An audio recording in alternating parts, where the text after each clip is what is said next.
Hey, Jehovah.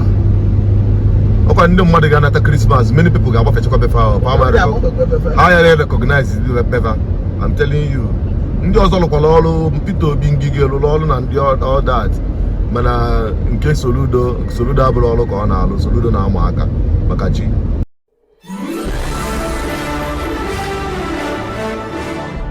Viewers and subscribers, so welcome back again. This is BVI Channel 1, where we tell you undiluted truth. I believe many people have already arrived at their various villages in the southeast, particularly Anambra State. My worry now is some of you might miss your way because of the massive road expansion and construction in Anambra State by Bafo, the governor of Anambra State. Hey, Hey.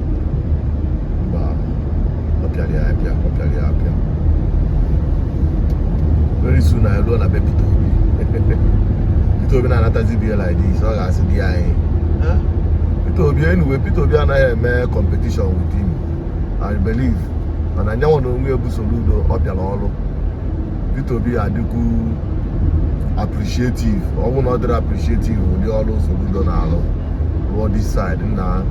Ndị ọzọ lụrụ ọrụ mana Soludo na-ama aka. Oha. Ndị ọzọ lụrụ ọrụ mana Soludo na-ama aka. Oha. O ji ọrụ ama aka. Maka chika na. Ai, ebe dị na na-agba, lukwa galukwa ekulobịa. Mana ha apịa nke very soon ebido nke oko. Na n'obi aka ọkwa agụrụ na ebe niile ọ na-apịasa. Nwere ebe ọ rapụ. Ka kịta agụrụ. Chei.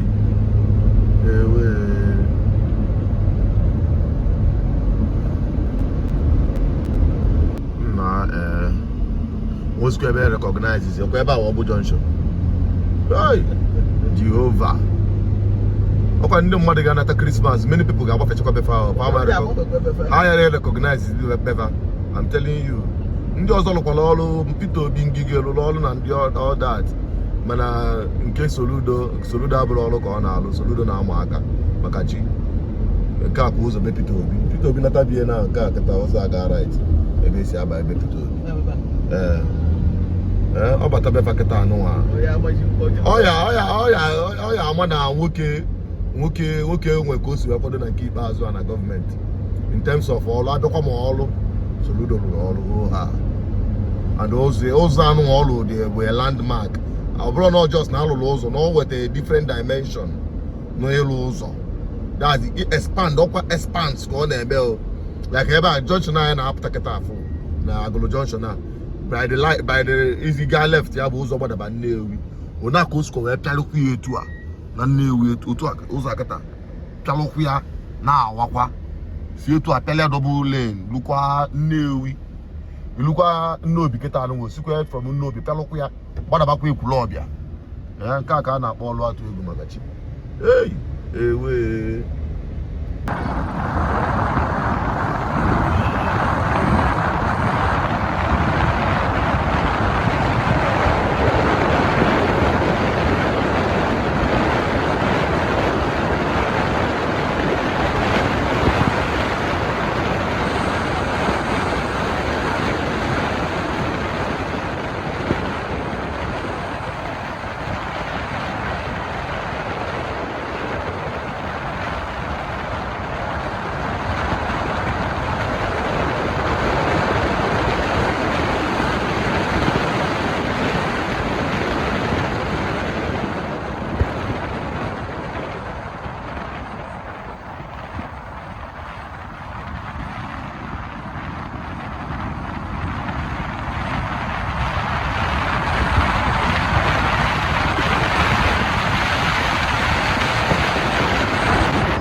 This is what I saw, and many of you are witness to this.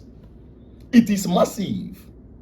I must tell you, previous governors of Anambra State like Ngige did well in road construction. Peter Obi came, he said, oh, every community must have access to road. But you see, apart from Nkengo Kaikai for 8 years, which I am going to address later, Soludo came with a different level. Soludo is not competing with anybody when it comes to massive road construction. He is changing the game entirely. Honestly speaking, I drove round, and many of you are witness to this. In as much as GGM in our evaluation of government achievement, road is just the least because it is an enabler for development to happen. And that is what Soludo is doing. And our vision to make Anambra State a one-city state, these kind of projects will energize it to happen. I give him kudos to. I give honor to whom honor is due. Nobody has offended us to the point that when we see good thing, we will not speak out that the person has done good. So Ludo, you did good in this massive road construction. But people are dragging you. People are dragging Soludo, calling him governor of Agwata State. Governor of Agwata State. Because he has become an Agwata State governor. But I tell you, my people, stop dragging him. Because people that say charity begins at home, and you are saying it as and accepted it, you should not blame Chalemwamba for beginning from home. Chalemwamba is turning Agwata into something else. But not only Agwata, because if you come to Anyocha, Anambra Central and the rest of them, from Oka to Agolo, from Agolo to the right to Newi, to the left to Ikulobia, down to Oga, even Onekolundi State into Akopa. Soludo is doing a massive project there when it comes to road construction. Anime Kuzioku, the seat of power Boka, he is trying to change the narrative, and I can so that he will do. Yes, because that's our commitment here. The man is not competing with anybody. The man is changing the narrative entirely. Previous governors did well, but he is changing the game, and that is applaudable.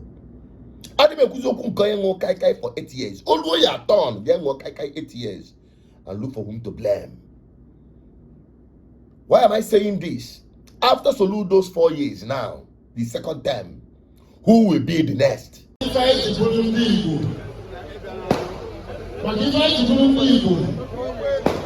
our society is built on community. Elichua, a Princeton professor, in her book on communities, listed the Igbos as one of the successful ethnic groups in the world. And he listed us with the Jews, the Chinese, and the Igbos of Nigeria. And the reason why we're listed is that we're the people who have community. I am the only people in the world who train our competitors. I don't know that I am busy area. I enjoy you. Or someone is ever no other ethnic group does that in the world. Only the Igbos train their competitors. And only after their competitors, you carry anyone. And you are proud that the person has done well. It's anchored on 3 things I tell Igbos that will become our defining philosophy. One is Uche, the concept of knowledge, of wisdom, of hard work. The second one is Uchu, the idea of hard work, of effort and continuous effort.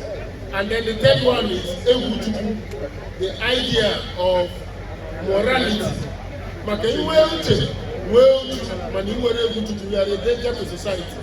We are already job hunting because we don't want anything less.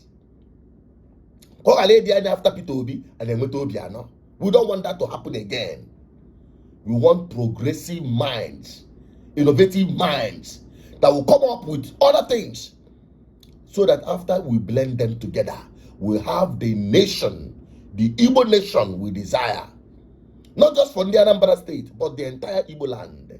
That is my vision. And that is why GGL will continue dragging them and policing government. We are not here to present anybody. We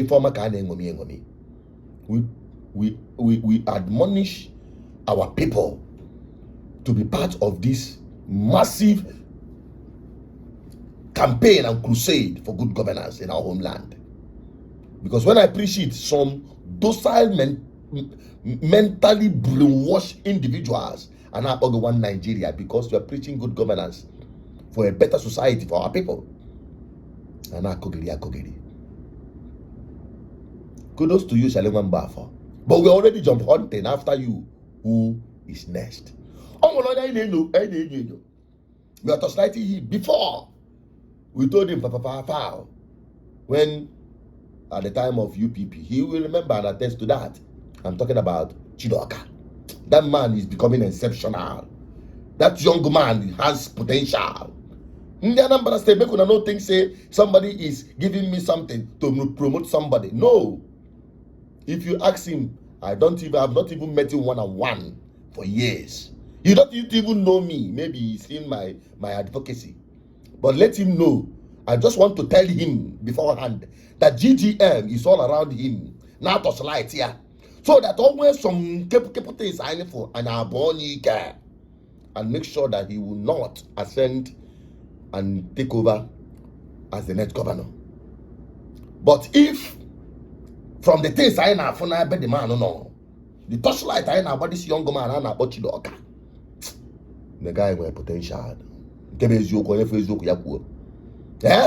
you know the time when Obiano was about leaving, I told him in the Anambra state that the best thing and the best achievement Obiano gives to the Anambra state is Shaleman Bafo, and that is true. We are seeing the evidence. I'm telling you honestly. So the next one, we are going to continue this job hunting. Bring the person's name. We've already documented Chidoka. Bring more names. Stop being lukewarm when it comes to politics and governance, because it is all about you. Get involved so that we make our society a better place. That is coming from the desk of the Advocacy for Good Governance, GGM. My name is Asus Chinedu Peters, your advocate for good governance. What is your take on this? What is your assessment of your own state governor? We will do that in the new year. I will continue policing the government of not just in the Anambra state, but that of the Southeast and beyond for public interest. That is my commitment. Bye-bye for now.